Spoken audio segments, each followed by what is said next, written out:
Conclusão: você foi feito para mais. Na Escócia, as escolas secundárias de cada cidade se reuniam todas as primaveras para o Dia do Esporte. Era uma coisa grande. Todos os pais vinham se sentar nas arquibancadas e, ao final do dia, o prefeito da cidade presenteava com medalhas e um troféu a escola vencedora e seus atletas. Infelizmente, em minha escola, a participação não era opcional. Eu não sou uma pessoa atlética. Considero a corridinha matinal até a cafeteira digna de algum tipo de reconhecimento. Quando adolescente, eu não conseguia encontrar esporte nenhum no qual eu brilhasse. Mas o mais desafiador de todos era o atletismo. Correr me parecia desnecessário, a menos que eu estivesse para perder o ônibus. Nossa escola era dividida em 4 casas, cada uma com uma cor diferente. Eu era azul, cor fria, como meus sentimentos no dia do esporte. Todos os alunos eram obrigados a competir em pelo menos uma das corridas de pista. Os 200 metros eram uma corrida rápida e você tinha de ser capaz de disparar feito uma bala e manter esse ritmo até cruzar a linha de chegada. Não havia bala alguma em mim. A corrida de revezamento precisava dos 4 corredores mais fortes, então eu também ficava fora dessa. Os 2.000 metros pediam resistência, do que eu tinha falta. Assim, todo ano meu time me colocava para correr os 500 metros. Não era preciso ser super rápido ou aguentar muito tempo. Tudo o que eu precisava era começar, continuar e terminar. Eu fazia isso todos os anos. Começava, continuava e terminava em último. Seria legal um ano ter terminado em penúltimo, mas isso não foi possível para mim. Mesmo assim, minha mãe fielmente aclamava por mim enquanto eu mancava pela linha de chegada. Meus companheiros de equipe eram menos úteis. Como corredora, você é uma ótima cantora, diziam-me. Barry também não se encaixava na categoria de atleta e, por isso, para nós dois foi surpreendente descobrir que nosso filho se encaixava. Ele jogou futebol e futebol americano no ensino médio e agora, na faculdade, é um mergulhador certificado e um esquiador muito competente. Em nossa primeira viagem em família para esquiar, Barry e eu aprendemos uma importante lição. Há momentos na vida em que a única direção a seguir é em frente, mesmo que tudo dentro de você grite para voltar. Eu assistia esquiação na TV e parecia fácil. Tudo o que você tinha de fazer era apontar aqueles negócios colina abaixo e mandar ver. Não só isso, aquelas roupas eram tão fofas. Então, quando Christian tinha 10 anos, rumamos para o Colorado em nossas férias de primavera. Como era a primeira vez de todos nas encostas, nós nos matriculamos em uma aula. Christian pegou de pronto. Ele parecia destemido e foi liberado pelo instrutor para se juntar a alguns dos amigos de escola que também estavam de férias lá no primeiro nível das pistas verdes, as mais tranquilas. Eu achei a colina do Coelhinho para iniciantes um pouco desafiadora.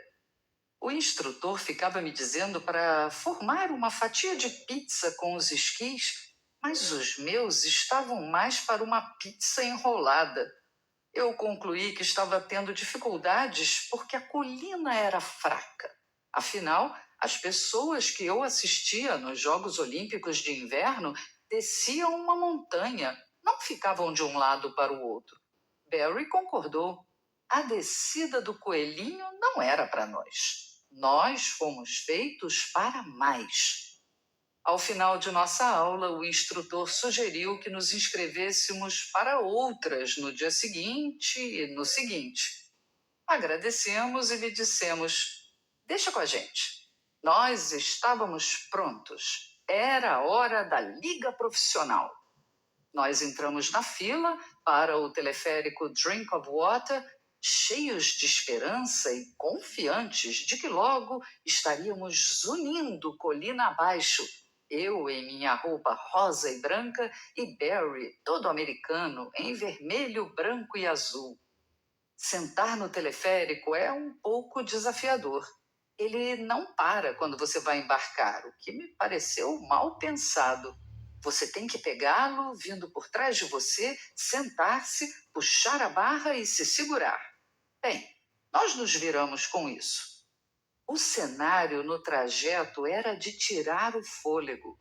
Ainda estava cedo e muitas das encostas estavam intocadas. A neve brilhava como diamantes ao sol. Barry manteve os olhos fechados o tempo todo. Eu achei que ele estivesse orando, mas descobri depois que ele tem medo de altura. Isso já devia ser um sinal. Não seria incrível se fôssemos realmente bons nisso? Disse eu, olhando para um esquiador solitário graciosamente fazendo o seu trajeto, descendo a montanha abaixo de nós. Seria, concordou ele, de olhos ainda fechados. Se houvéssemos exercitado isso mais cedo na vida, quem sabe onde estaríamos agora? Agora eu sei. Estaríamos com gesso, da cabeça aos pés.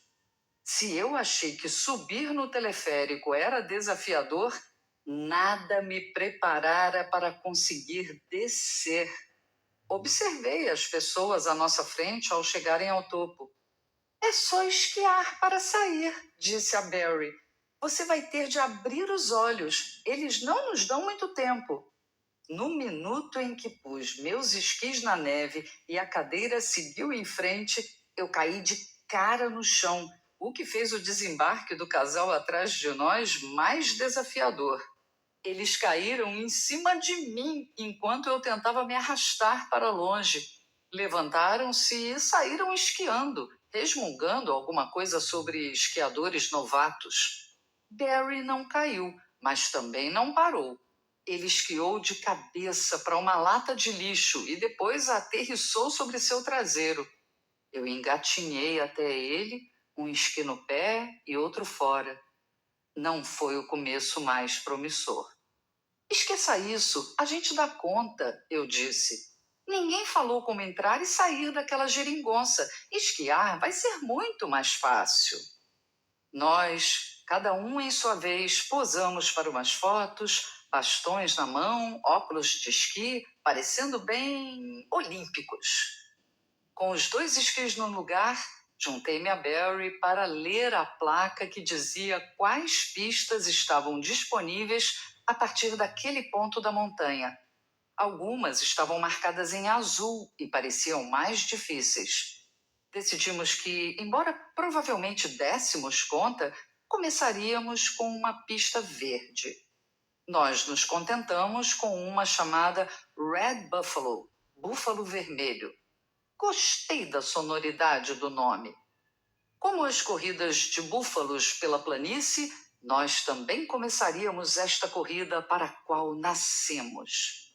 Ficamos no topo da pista por um momento, olhando para baixo. Era bastante íngreme. Mesmo assim, grandes grupos de crianças decolavam colina abaixo e nem sequer tinham bastões. Assim, eu respirei fundo, sorri para Barry e inclinei meus esquis para baixo.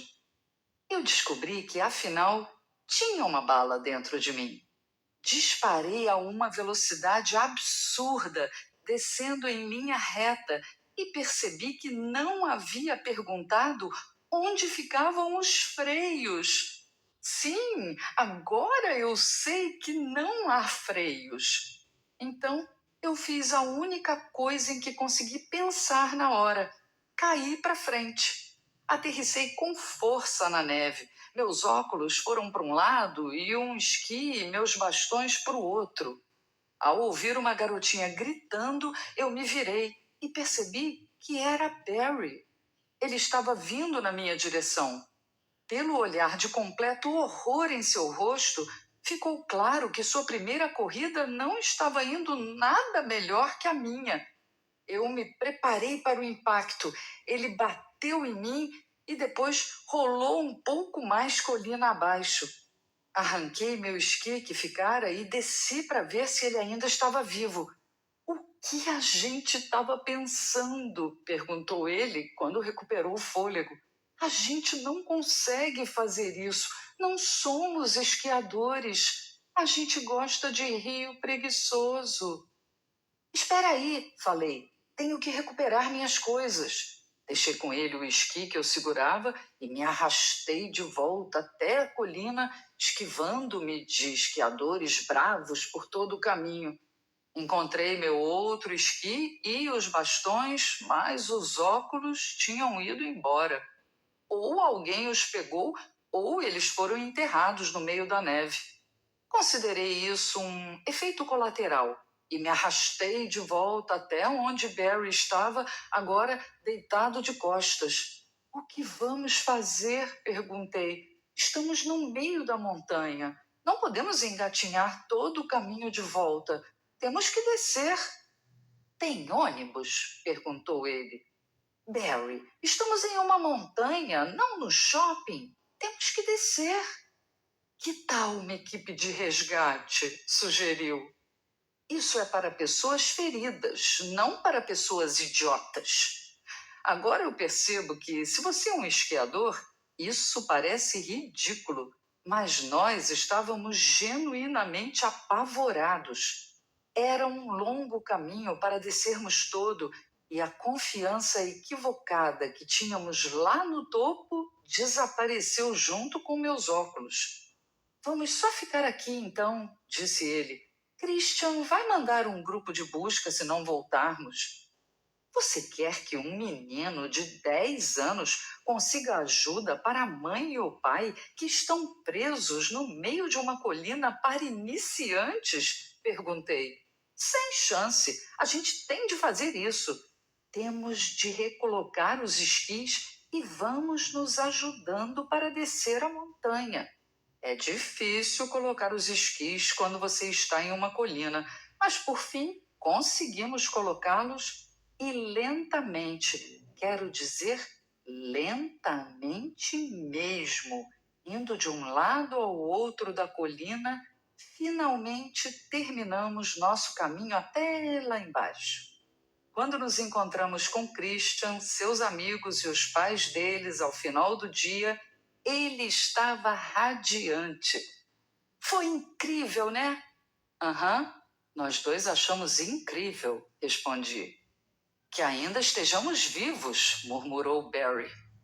Tivemos a sorte de deixar aquela viagem com nada além de alguns arranhões e egos feridos, mas eu levei comigo algo daquela experiência que tem se mostrado verdade vez após vez. Há momentos, mesmo épocas na vida, em que você tem que se colocar em uma direção e lutar. Não importa quão difícil seja para chegar do outro lado. Acho que isso é verdade na minha caminhada com Cristo. É fácil crer e dar o próximo passo quando as coisas estão indo bem. Mas quando você se encontra preso entre quem você costumava ser e quem você quer ser em Cristo, pode ser uma batalha espiritual. Pense em Pedro pisando para fora do barco no mar agitado. Talvez, como eu, ele tenha pensado: eu dou conta. Mas a lição que aprendeu naquela noite lhe ensinou mais sobre a suficiência de Cristo, não a dele mesmo. Alta madrugada, Jesus dirigiu-se a eles andando sobre o mar. Quando o viram andando sobre o mar, ficaram aterrorizados e disseram: é um fantasma, e gritaram de medo. Mas Jesus imediatamente lhes disse: coragem, sou eu, não tenham medo. Senhor, disse Pedro, se és tu, manda-me ir ao teu encontro por sobre as águas. Venha, respondeu ele. Então Pedro saiu do barco, andou sobre as águas e foi na direção de Jesus. Mas, quando reparou no vento, ficou com medo e, começando a afundar, gritou: Senhor, salva-me! Imediatamente Jesus estendeu a mão e o segurou e disse: Homem de pequena fé, por que você duvidou? Quando entraram no barco, o vento cessou. Então, os que estavam no barco o adoraram, dizendo: Verdadeiramente tu és o Filho de Deus. Mateus 14, 25 a 33. Pedro tinha de lutar constantemente com quem ele sabia ser e quem ele desejava ser como discípulo de Cristo. Estamos familiarizados com a noite em que ele traiu a Cristo, mas é fácil deixar passar o que Jesus lhe disse algumas horas antes disso. O Senhor disse assim: Simão, Simão, Satanás pediu vocês para peneirá-los como trigo, mas eu orei por você, para que a sua fé não desfaleça. E quando você se converter, fortaleça os seus irmãos. Lucas 22, 31 e 32.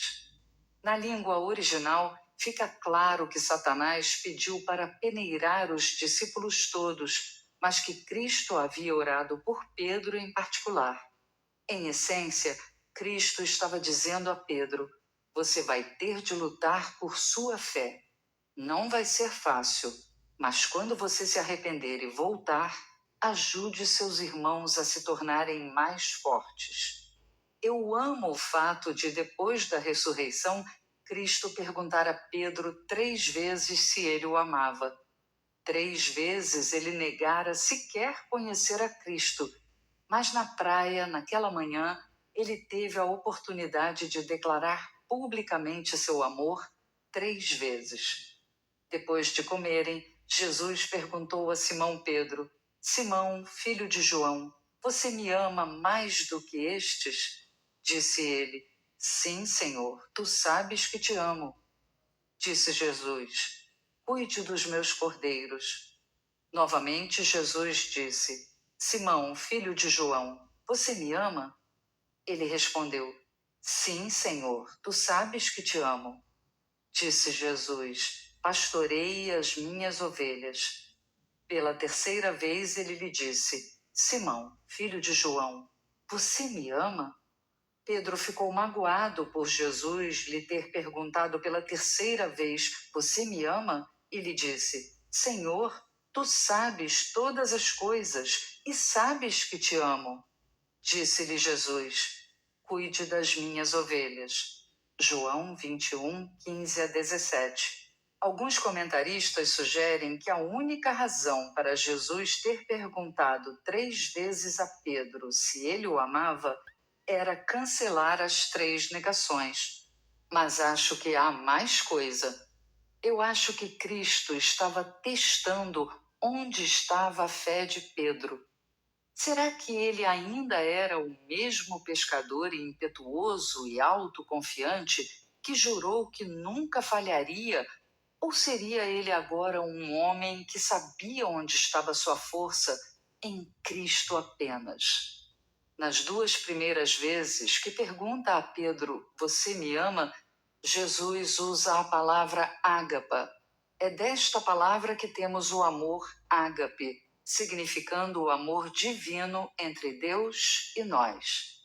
Pedro responde com a forma mais fraca dessa palavra, fili, que descreve o amor fraterno entre amigos.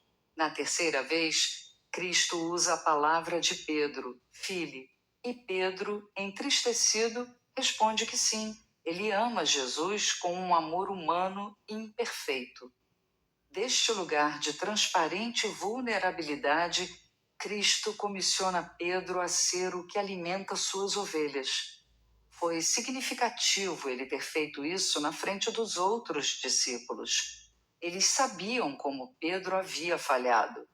Eles sabiam do choque e da agonia de Cristo sendo crucificado e como Pedro chorara amargamente por haver deixado Jesus quando ele mais precisava. Agora, Cristo estava dizendo a todos que Pedro seria o que lideraria. Ele segue informando Pedro sobre um pouco do que lhe aguardava. Digo-lhe a verdade. Quando você era mais jovem, vestia-se e ia para onde queria. Mas quando for velho, estenderá as mãos e outra pessoa o vestirá e o levará para onde você não deseja ir. João 21:18. Quando jovem, Pedro fora capaz de fazer o que queria da vida, mas agora, em um serviço humilde para Jesus e de vagas esgotadas, ele seria levado aonde nunca escolheria ir.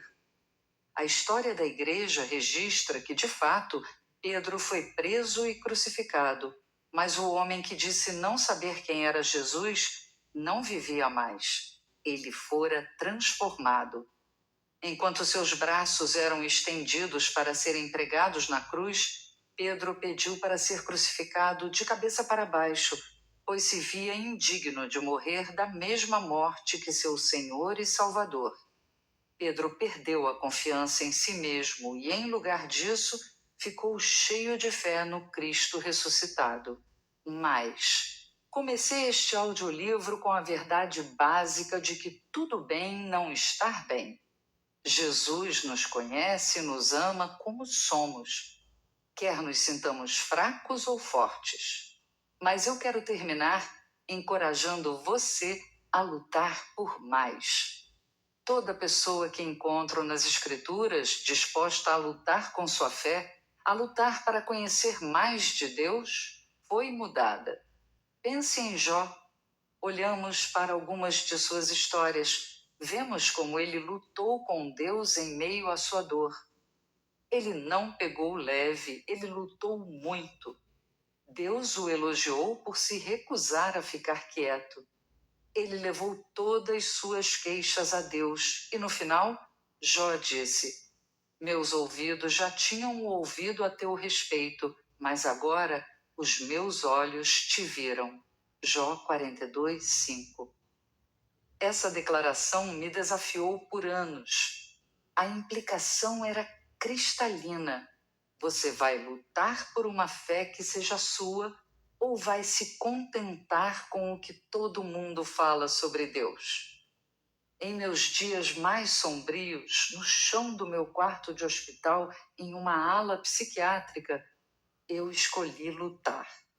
Como Pedro, eu lamentava pelos meus próprios fracassos. Quando adolescente, costumava caminhar ao longo da costa onde eu morava, na Escócia, e declarava a Deus que, ainda que todos os outros falhassem com ele, eu jamais o faria. Agora, eu havia sido levada a um lugar para o qual jamais teria me inscrito, mas foi ali, quando chorei nas cinzas de meu próprio fracasso, que eu pude dizer como Jó: meus ouvidos já tinham ouvido a teu respeito, mas agora meus olhos te viram. Àquela altura, eu já era cristã há 25 anos. Havia feito seminário para o ministério, havia estado em rede nacional em um programa de televisão todos os dias durante 5 anos e falara sobre o amor de Deus. Mas eu ainda vivia em uma prisão de vergonha e medo. Deus, em sua misericórdia, me levou a uma prisão para me libertar. Quando não havia absolutamente nada para me aplaudirem, Jesus me perguntou: Sheila, você me ama? No chão daquele quarto eu disse sim, mas não foi o sim de deixa comigo, mas o sim encharcado de lágrimas de finalmente entender que eu nunca serei suficiente. Eu nunca estarei sem problemas, mas isso não era o que ele me pedia. Ele perguntava: você me ama?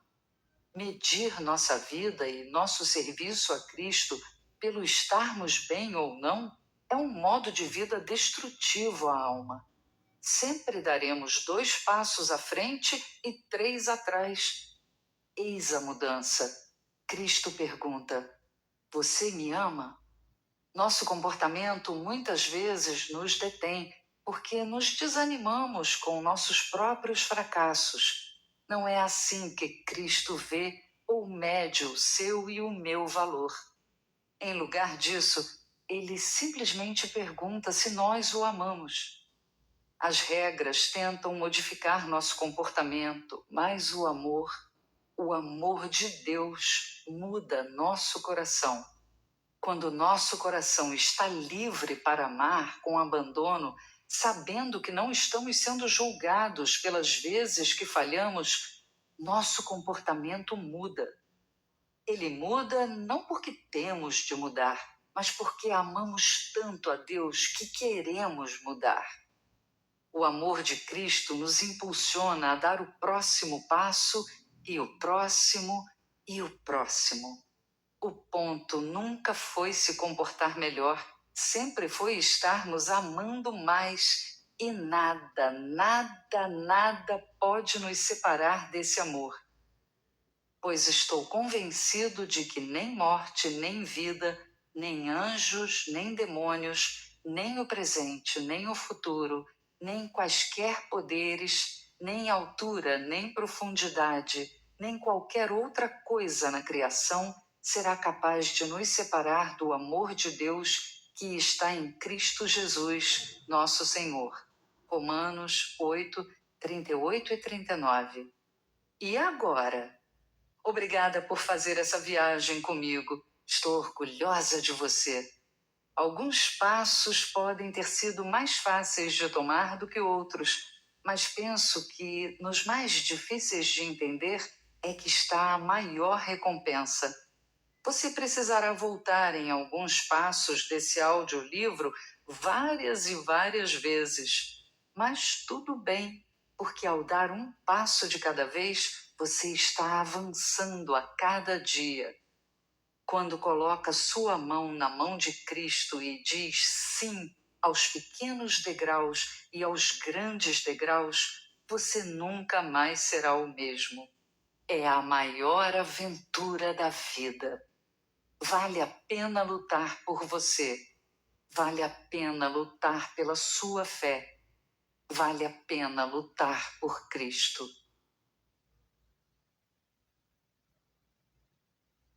Obrigada por escutar Tudo Bem Não Estar Bem, de Sheila Walsh. Um livro da editora Thomas Nelson Brasil.